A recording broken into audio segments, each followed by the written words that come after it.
అందుకనే మీరు మహాభారతంలో యక్ష ప్రశ్నలు ఒకసారి చదివితే అందులో యక్షుడి ఆ, ప్రశ్నకి ధర్మరాజు ఒకటి చెప్తాడు. అన్నిటికన్నా ఆశ్చర్యం కలిగించేది ఏంటని యక్షుడు అడుగుతాడు చివరి ప్రశ్న.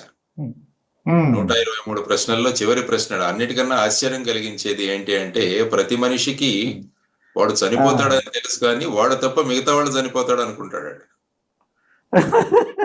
అదే అది విధంగా ఇక్కడ. ఈ అవినీతి పాల్పడే ఆ, వాళ్ళందరూ కూడా నేను పట్టుబడను, మిగతా ఉమ్, వాళ్ళంతా పట్టుబడతారని అనుకుంటారు. అదేనా. సో ఉమ్, ఆ విధమైన ధోరణిలో వారు ఉమ్, చేసిండవచ్చు. కాబట్టి రేపు ఉమ్, నిజానిజాలు అక్కడ ఉన్న ట్రయల్ కోర్టులో ఏ విధంగా కేసు ముందుకు వెళుతుంది అనేది చూడాల్సిన అంశం. ఎందుకంటే ఇది ఆల్మోస్ట్ 1 సంవత్సరం ముందు నుంచి ఈ ఎంక్వైరీ, ఈ ఇన్వెస్టిగేషన్ ఉమ్, జరుగుతుందండి. ఉమ్. ఈ ఇన్వెస్టిగేషన్ అయితే కూడా సక్రమంగా జరగకుండా ఉండడానికి కూడా వీళ్ళు చాలా ఉమ్, ప్రయత్నం చేశారన్నది కూడా ఒక ఆరోపణ వాళ్ళ మీద. సార్ ఇప్పుడు ఒక 1750 కోట్లు